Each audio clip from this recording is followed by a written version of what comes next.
All right. Hello. How you guys doing? This is good old Grandmaster Robin here. And I want to talk to you guys about something here. I went and picked up Star Wars, The Rise of Skywalker. And it took me a while to ponder if I should get the movie or not. Or should I waited later on. But I picked it up on the 1st. Since today is, let me see, today is Friday, July 3rd. Picked it up on Wednesday, and I wanted to give my thoughts on the movie. Since I've seen both The Force Awakens and The Last Jedi.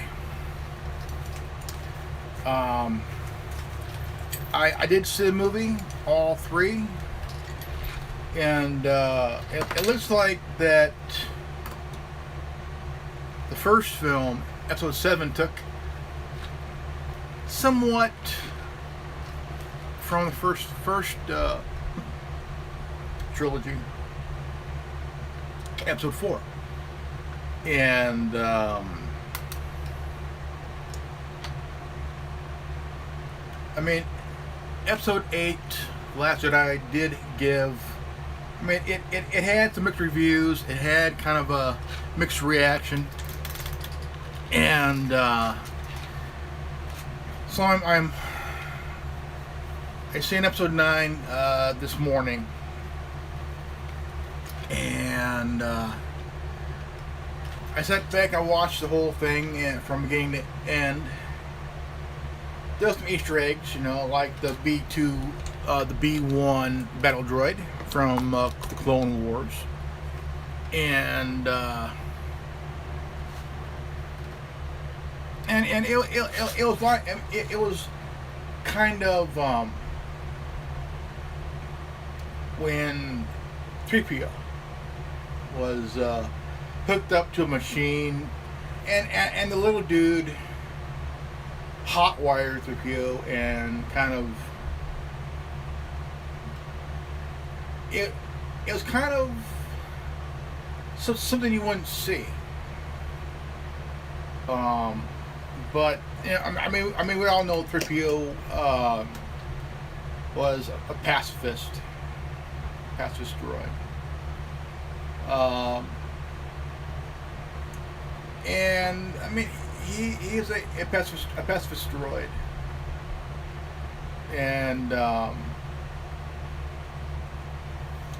Also, I mean, it is, I mean, just from beginning to end, it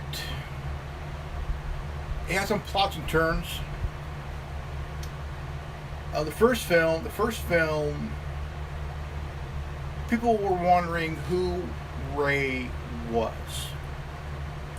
Was she a Skywalker? Was she a Kenobi? Was she a Solo? A long lost Solo? But y'all know that Ben is the only child in that family of Leia and Han. But it wasn't until the ending of the film that we realized that Rey is a Palpatine.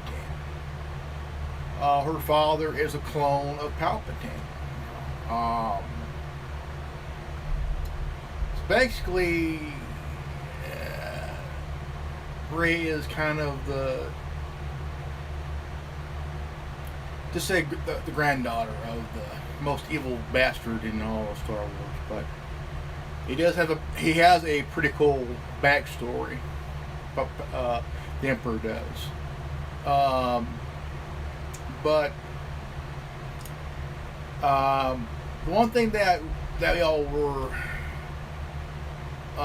if you go to Mike Zero's channel, right around the time before the movie was released, he got some tidbits about Palpatine had some clone, like right after within the movie, that Palpatine had clones of Plagueis. Now, my question was, how come Darth Plagueis didn't pull Palpatine and go in and use his consciousness to go into his clone body of himself, and then just come out and say, "Hey, look, I'm here to kick your ass, Palpatine. You little bastard, I'm here to kick your ass."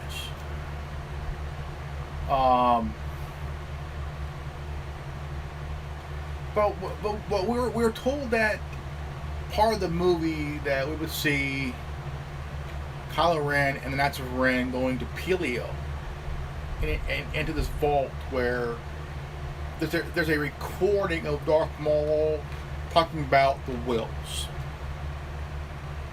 WHILLS or something like that. But I got blown away by the trilogy, this new trilogy. But what got to me was there was something that Bryan Johnson's a real screw up of a director. In my best opinion, J.J. Abrams should have done all 3 films, because I mean, he did pretty good in Star Trek. Damn good movie.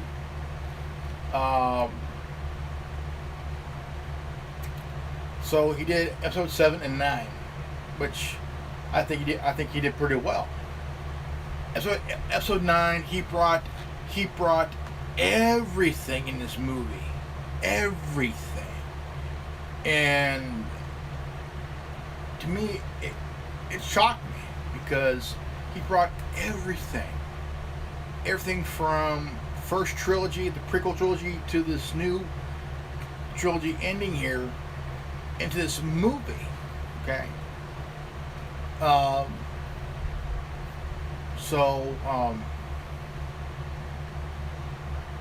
mean, it even blew me away to see Palpatine again.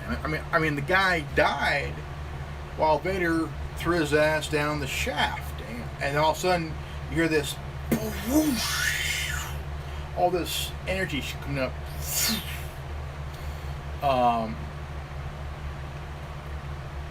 But going back to Endor, I mean, just seeing that part of the Death Star on Endor and landing on Endor.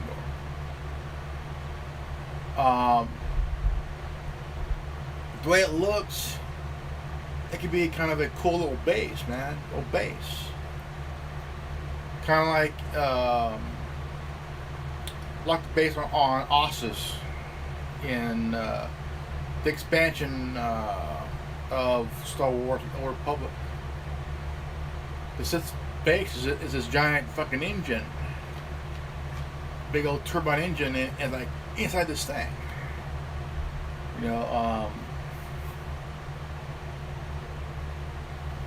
But I mean, you get to see Lando Calrissian came back, Watch Antilles came back, that Salt's guy who was in the 6th film came back. Glad he did.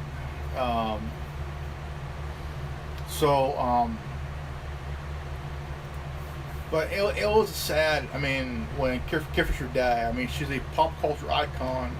She was in Star Wars. She did a cameo as a nun in Jay and Silent Bob.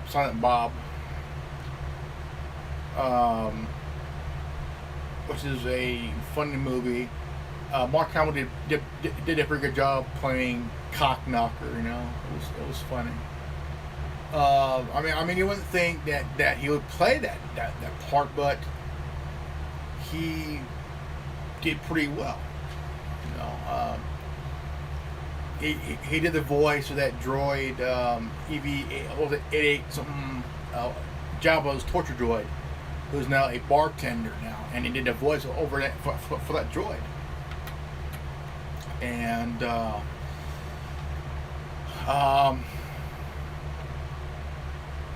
but I do think that there could have been, I think, more done to, like, I mean, even though it kind of,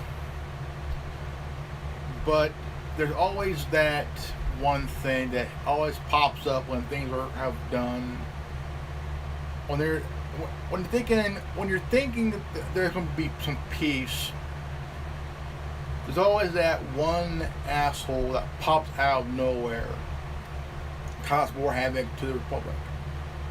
Um, I mean,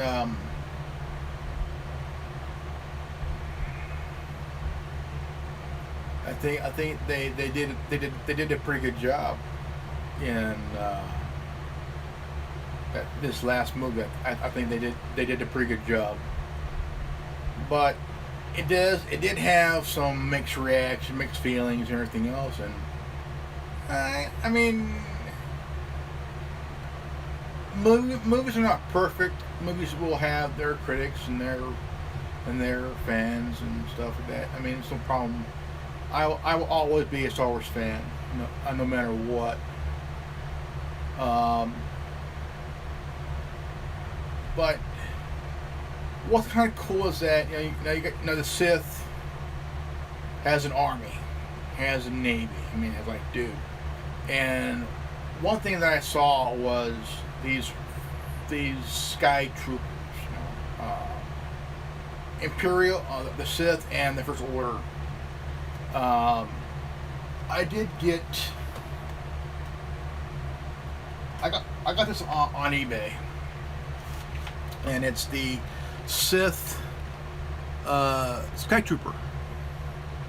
Has the jetpack here, and I like the helmet. The helmet looks pretty cool. I like how it looks. It kind of looks like the helmet for the tank guy for Han Solo, the Solo movie, the Solo anthology movie. Looks really good. Looks almost like Kylo Ren's helmet. If you look to the side, right here at the side, it looks almost exactly like Kylo Ren's helmet, but if you look at the front, not the same, but it is a really cool look. Really cool look. I like it, and it's more. I think these are more better than the Imperial Sky Troopers and shit. Armor looks pretty good. Looks shiny as hell. I mean, this thing's pretty badass. I mean, they have two guns. This here and one on a zip. Really done well, and really good look. I also got the Snoke's Praetorian Guard.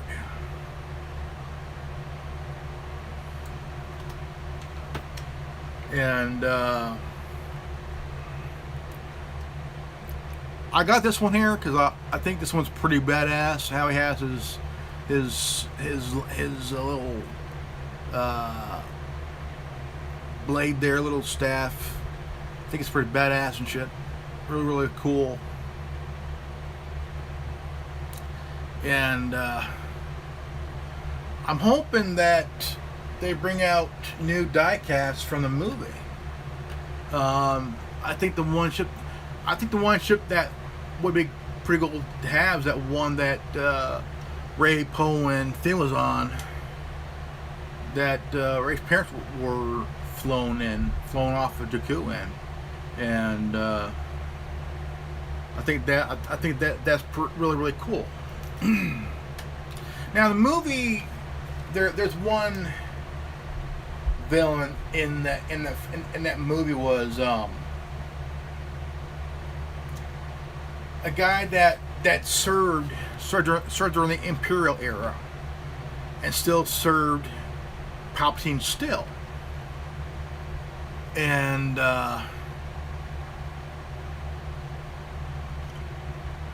it's just that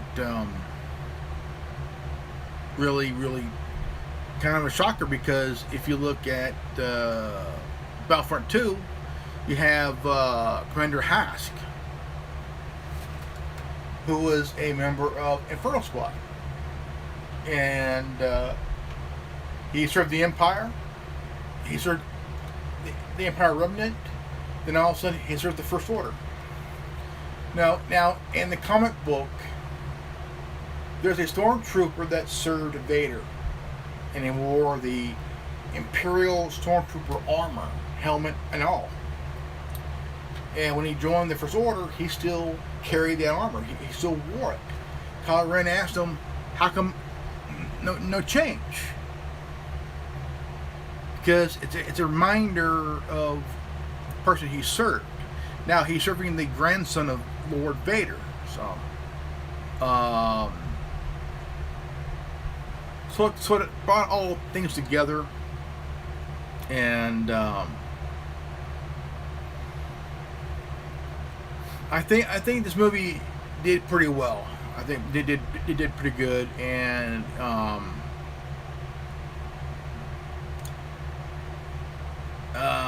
I mean, I would love to get that ship that Poe, Rey, and Finn were on when they left that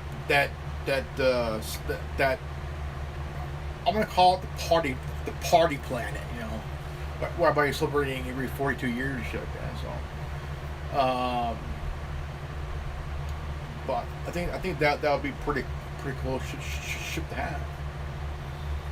From a distance, it looks like Jango Fett's first ship he flew until they flew it into the big old giant Star Destroyer and shit like that. So, but I do want to say that the Rise of Skywalker ties everything in.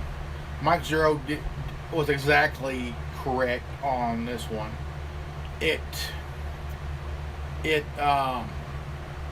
tied everything together, and even though that Luke is already gone, Leia's gone, Han's gone, but Chewie is, you know, a Clone War veteran. He fought in the Clone Wars. He was a smuggler alongside Han Solo. All his adventures, and he lost Han, he lost Luke and Leia, and he just like, dude.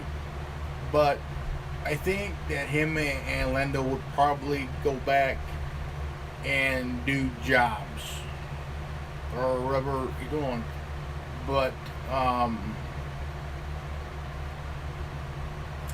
it was sad. I mean, it was sad. You know, lost Han in 7, lost Luke in 8, lost Leia in 9.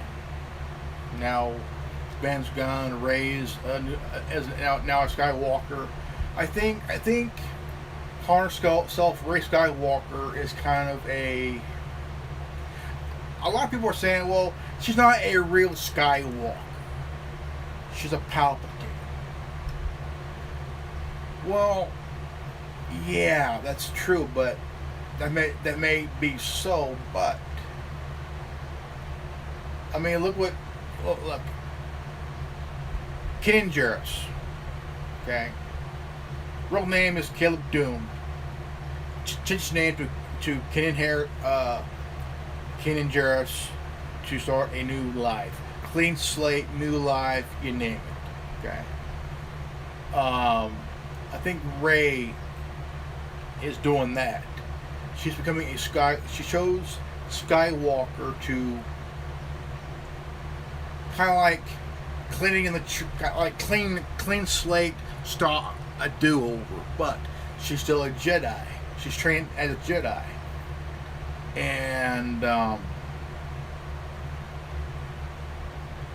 she learned all these different techniques, lightsaber styles, different force abilities, and you name it. But now, Finn, could he be a force sensitive? Could he be force sensitive since he sensed Rey's in trouble? Could he? I mean, just that thing. Could Finn be a force sensitive? That's the question that people are wondering. Since Episode 7, is he force sensitive? Could he be a Jedi?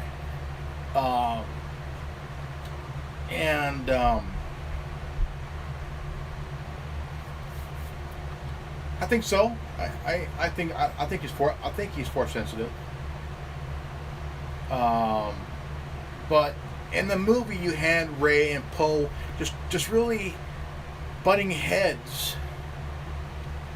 You know, Poe, instead of being a hot shot, wise ass,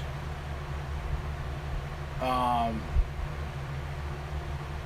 he he should have learned from Leia. Okay, Leia's a good general, good. She sees through bullshit. Okay. She can use the Force. She can use the lightsaber. Bada bing, bada boom. But she chose to go a different route, as in being a leader, following her mom's footsteps as a leader, someone that has the courage to get in there and just and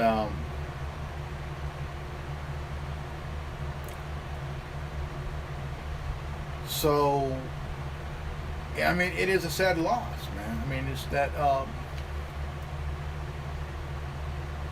but there is going to be new adventures through books, comics, video games, you name it.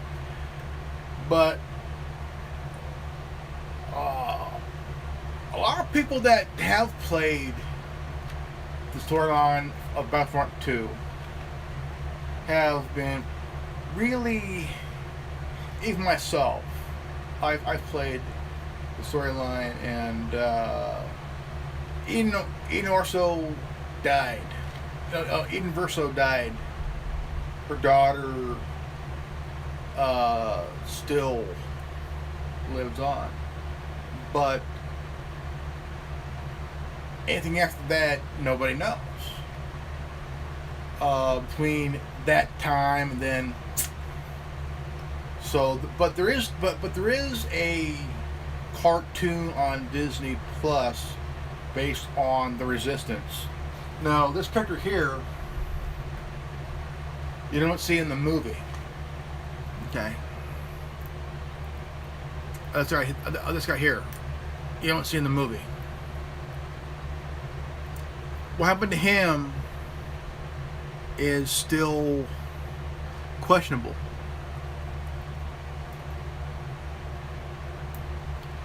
I think with his armor, he could be a bounty hunter. You know, could use all the skill he knew, he learned, he honed. He looks like Captain Phasma, but in a gold-colored armor and shit. In my opinion, Captain Phasma should be alive. I mean, yeah, of course, she got her ass handed over by Finn, but you know, I think that there's a lot. I bet that a lot of people that have seen the film still have questions running through their mind.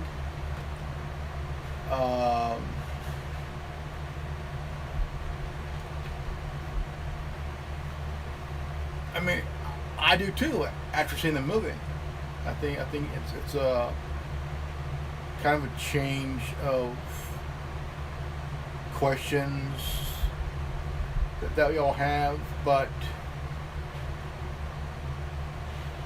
I mean, we don't want to answer right away, but kind of theory questions, you name it. Well, but again, Star Wars: The Rise of Skywalker should have been the second title of the movie, but I don't know. I think that was a kind of a change, but